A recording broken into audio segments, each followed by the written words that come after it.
A landmark trial that pits the video game maker Epic against the world's most valuable company is set to begin in the United States. The maker of the popular Fortnite game alleges that Apple has transformed its App Store into an illegal monopoly that squeezes mobile apps for a significant slice of their earnings. It comes just days after the European Union accused Apple of abusing its control over the distribution of music streaming apps. Our correspondent Yunus Paksoy has more. It all started after the creators of Fortnite, one of the most well-known games around the world, took steps to curb its revenue sharing with Apple. In retaliation, the iPhone maker pulled the game off its App Store last August. Now, the two companies are set for a landmark trial over the future of market regulations. When Apple and Google set the rules of how to play in their playground, in a snap, they can make their own product that competes, and they can also change the rules. While Epic Games, which owns Fortnite, alleges that Apple blocks competition and stifles innovation, the European Union also accuses the tech giant of being a monopoly when it comes to its subscription fees.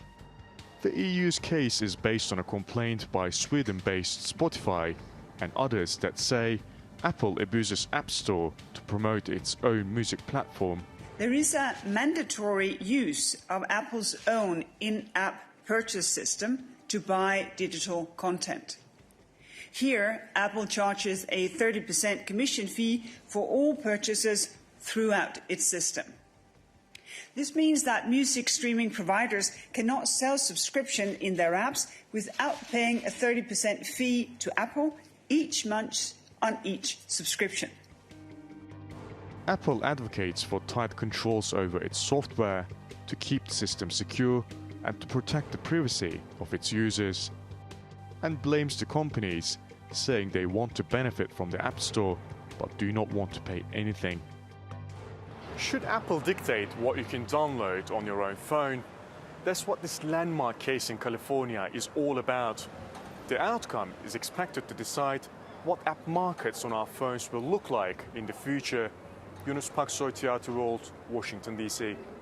Let's get more on the antitrust allegations against Apple with Nicholas Hirst in Brussels. He's Chief Correspondent for EU competition at the investigative news agency MLex, which is focused on uncovering regulatory risk across the globe. Welcome to the program, Nicholas. Now, let's start with this unfolding battle between Epic Games and Apple. Epic basically charges that Apple has transformed the App Store into an illegal monopoly because developers have no choice but to go through the App Store in order to access the 1.6 billion Apple devices that are circulating across the globe. It also says that Apple is abusing this dominance. How true are those claims? Well, you're right.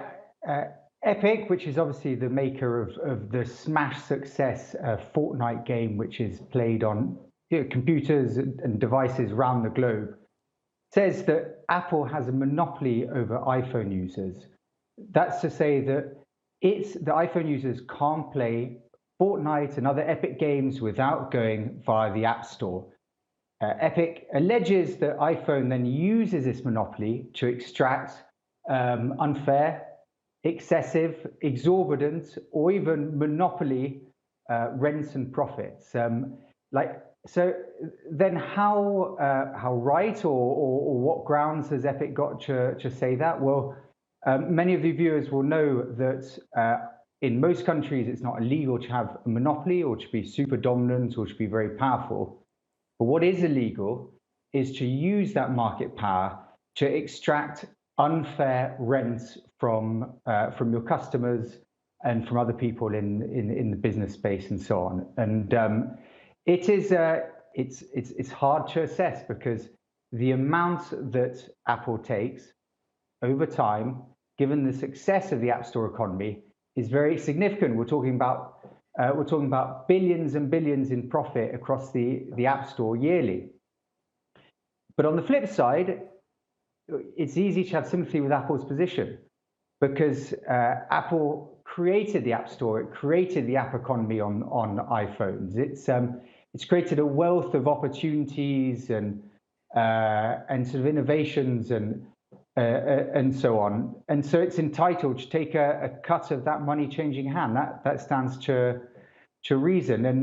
And its kind of more legalistic argument is we're not dominant, we're not a monopoly. Because if you want to play Epic's games, there's many ways that you can do so, whether on different devices, on your PC.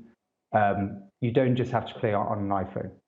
That's right. And earlier, Epic Games did in fact try to circumvent the App Store by creating its own version of it in order for users to buy items within the game on its own sort of store. It's something that Apple took exception to and therefore booted Fortnite out of the App Store altogether. So it seems that Apple doesn't want any company to be able to really work around this App Store front door, if you like.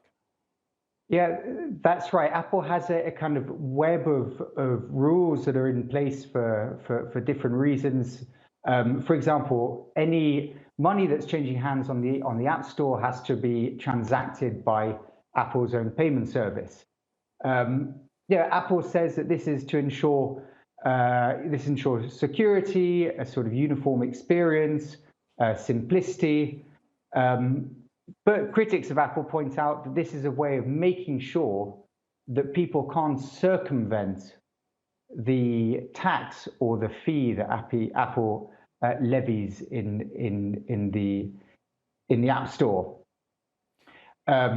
So this is really at the heart of the trial, which is kicking off today in California. That's right. We understand that the CEO, Tim Cook, is due to appear in that court at some stage as well. Nicholas Hirst, we will have to leave it there, but thank you again for joining us on the program.